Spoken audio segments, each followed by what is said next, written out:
I don't care if you Muslim. I don't care if you Christian. I don't care if you Jehovah Witness, whatever you in. 99% of all black religions are multicultural.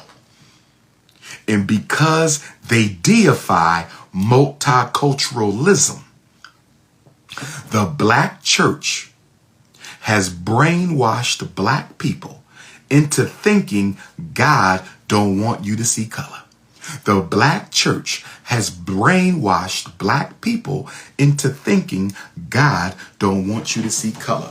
The black church has brainwashed black people into thinking God don't want you to see color. If God didn't want you to see color, why did he make you so much darker than everybody else? If God don't want you to see color, why did he make your hair so much nappier than everybody else? If God don't want you to see color, why did he make your voice deeper than everybody else? If God didn't want you to stand up and stand out, why did he make the black woman 5'5" and extra thick in the thighs? I said, if God didn't want us to stand out, why did he make the black woman 5'5", extra thick in the thighs? If God didn't want you to stand out, God would not have made you different.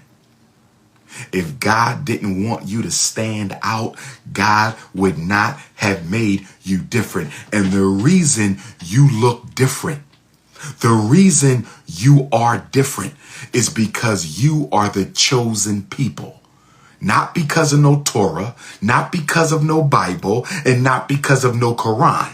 You are the chosen people because God chose to put you here first.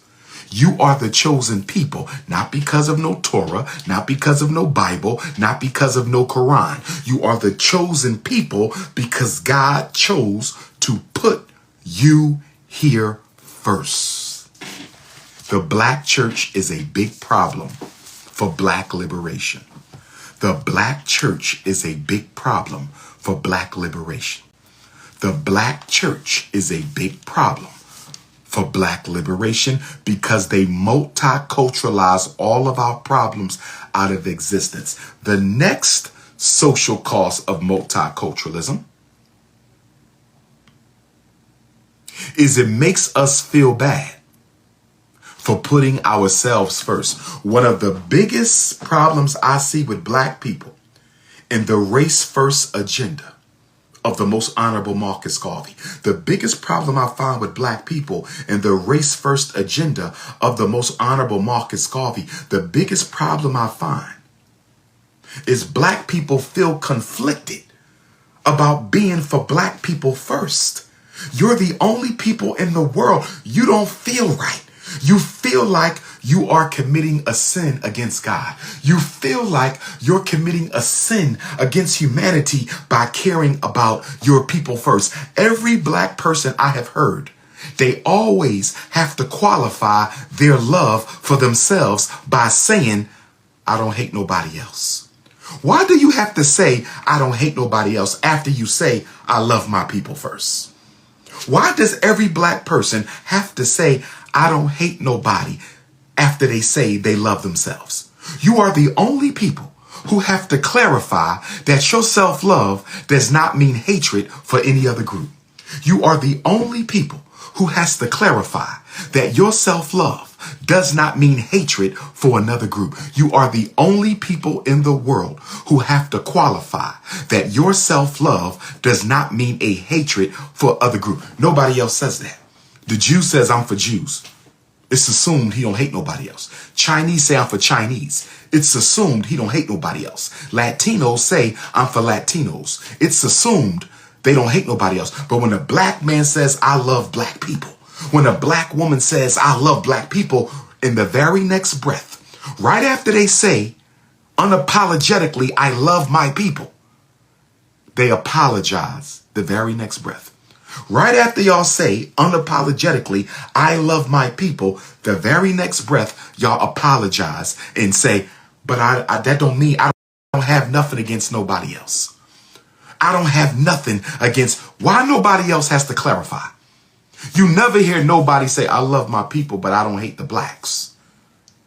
I love being Chinese, but I don't hate the blacks. I love being a European Jew, but I don't hate the blacks. I love being an Arab, but I don't hate the blacks. Why doesn't anybody else have to clarify their self-love? You're the only people who have to clarify your self-love. Multiculturalism is a trap.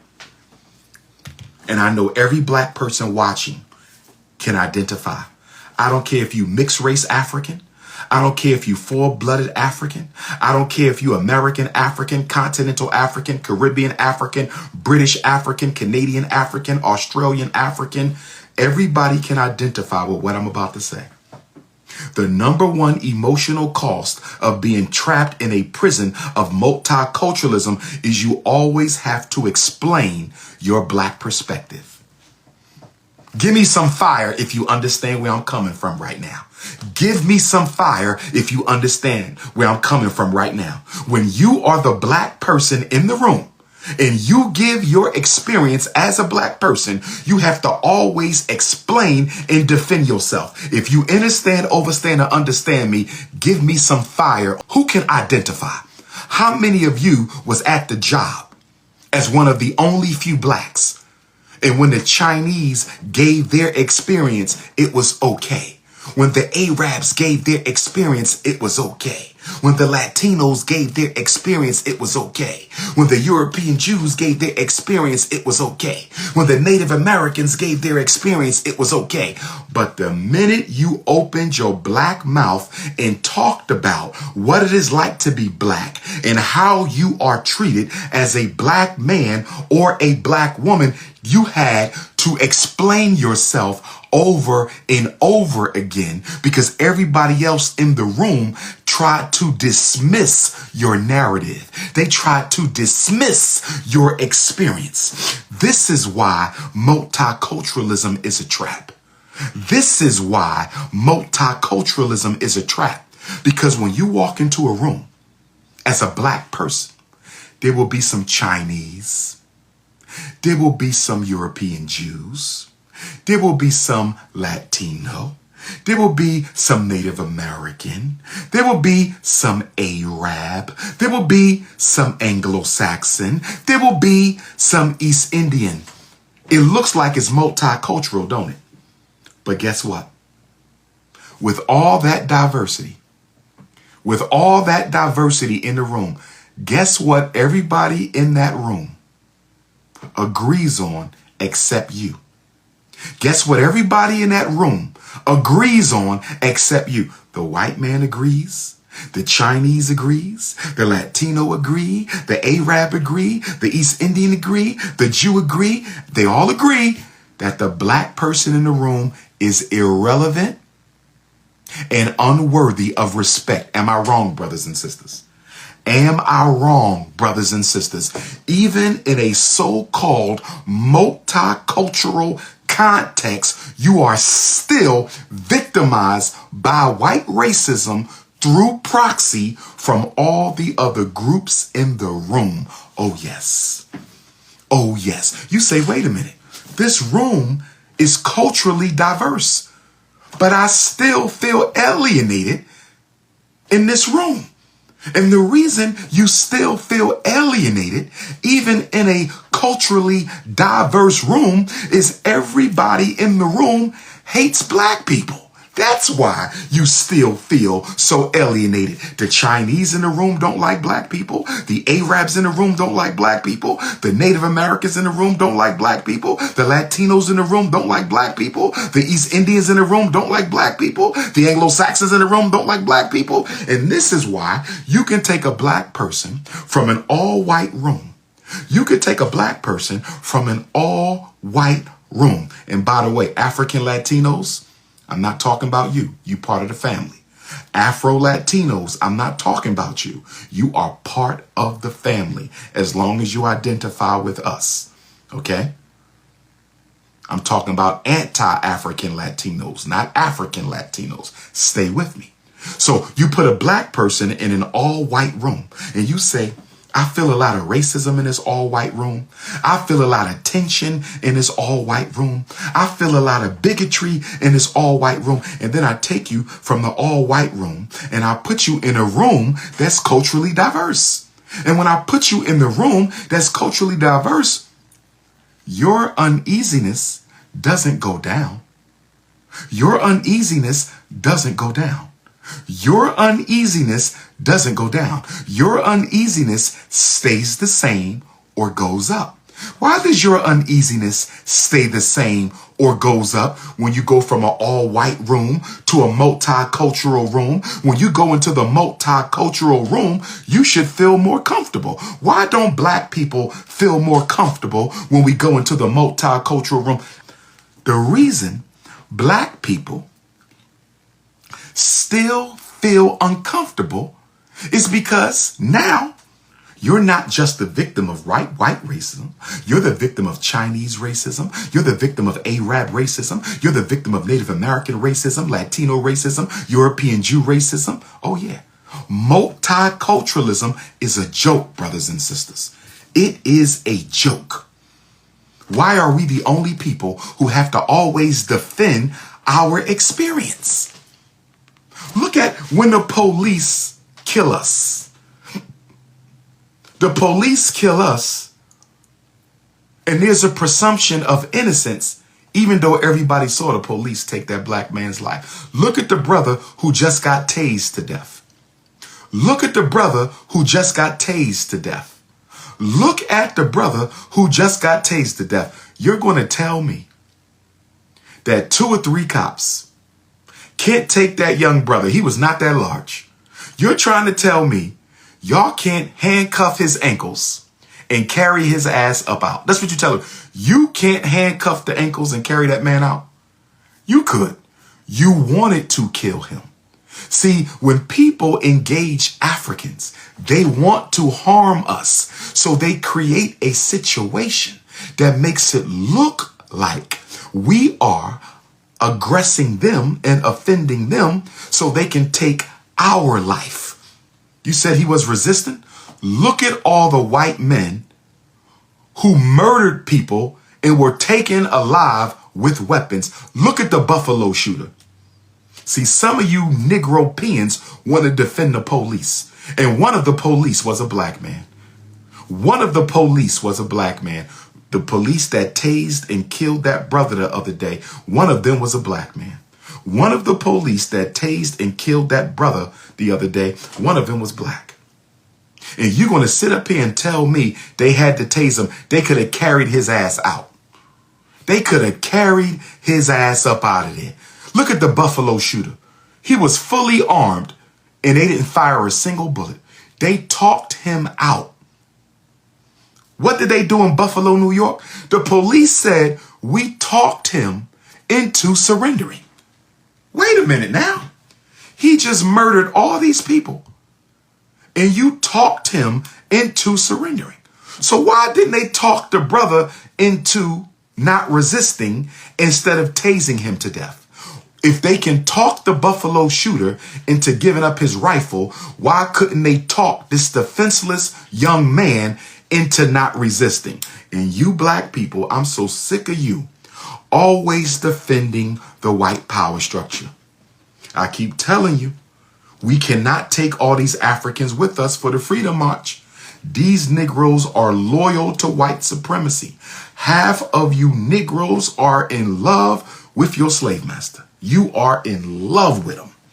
There are black people who are absolutely in love with racism. They are married to racism. You know what we're going to do? We're going to have a big wedding ceremony. I want to officially marry all you buffoons. I want to marry all the buffoons in the community to racism. We're going to have some white mannequin dolls. I'm going to get some white mannequin dolls and put them in a wedding gown and let you beta male bootlickers walk down the aisle with the wedding song and put a ring on your finger. Let's officially marry you to racism. Let's just do it the right way. We need wedding rings. Where's our jewelers at? Where the jewelers at? Where the African jewel? We need some conscious jewelry. We need 2 million I love white people rings for black folks. Wedding rings. We need 2 million I love white people wedding rings. We're going to have a massive We Love Racism wedding ceremony for all the black people who are in love with their oppressor. We need to make that happen. We need to make that happen.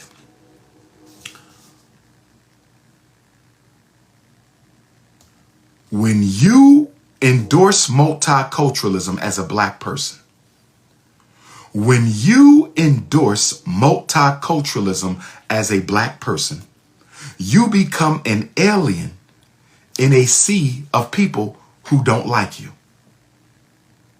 Imagine being a goldfish dropped in a fish tank full of piranha. Imagine being a goldfish dropped in a fish tank full of piranha. That's what you do when you endorse multiculturalism. You say the more color, the better. The more diversity, the better it is for everybody. The more diversity, the better it is for everybody. Really? So the Chinese man comes from China with a loan of credit to take over my neighborhood. The European Jew shows up from Israel with a line of credit to take over my neighborhood. The Arab shows up with a line of credit from Dubai or United Arab Emirates or Iraq or Afghanistan or Kuwait with a line of credit to take over my neighborhood, and somehow putting all them in the same space with me is going to make me feel better, look better, and do better. I don't know what crack you smoking. I don't know what crack y'all smoking, but that don't work for me. Multiculturalism is nothing but a disguise racism wears to psychologically seduce black people into dropping their guard. I'm going to say it again. Multiculturalism is a disguise that racism wears to psychologically seduce black people into dropping your guard. Nobody likes black people in the world. I've been all over the world. Nobody likes black people in the world. I've been all over the world. Nobody likes black people in the world. I've been all over the world. Stop playing this multicultural game. When they ask you, should we hire a Japanese? Should we hire an anti-African Dominican? Should we hire an Arab? Should we hire a Native American? You know what you should say? I think you need to hire another black person. I think you need to hire another black person. And why do you want me to hire another black person? Because I don't identify with nobody at this job. I don't identify with nobody at this school. I don't identify with nobody in this program, because everybody here showed up in America as an immigrant. I'm the only person in this class whose ancestors showed up as imported merchandise. Everybody in this school, everybody on this job, everybody in this community, they showed up in America as an immigrant with resources. I'm the only person who showed up as imported merchandise, and I'm the only one without any resources, and I'm the only one without a solid connection to the land of my birth, a solid political, economic connection to the land of my birth. So if you want to make it more diverse, hire more black people, because I'm the only person on the island in here. We have to stop being afraid to be black. We have to stop being afraid to let other people know we are black. For so long, brothers and sisters, we have stood down and we have bore the brunt of uncomfortability. And I'm telling you that in 2023, it is time for us to get comfortable and make them uncomfortable. I said in 2023, it is time for us to get comfortable and make them uncomfortable. I'm saying in 2023, it is time for us to get comfortable and make everybody else uncomfortable. Don't let them silence your black voice. Don't you let them silence your black voice. Speak up. and say, I have a problem with this Christmas party. I have a problem with this holiday party. I have a problem with this retreat because it seems like you catered to everybody's culture except mine. But aren't you American? I mean, I know you're African American, but you're still one of us. I am not one of you. I am not one of you. I am not an American by privilege. I am an American by circumstance. America isn't something I'm proud to be a part of. America is something that was done to me. When you say you are an Italian American, when you say you are a Greek American, a Russian American, a British American, you're talking about your prideful experience in this country. I have no such frame of reference. When I think of America and what it has been to me, I think of fire and brimstone. So the next time you decide to include me in a group of Americans, you better come and ask my opinion first. I am an African victim in America. I am an African prisoner of war in America. Don't you ever mislabel me as one of you ever again.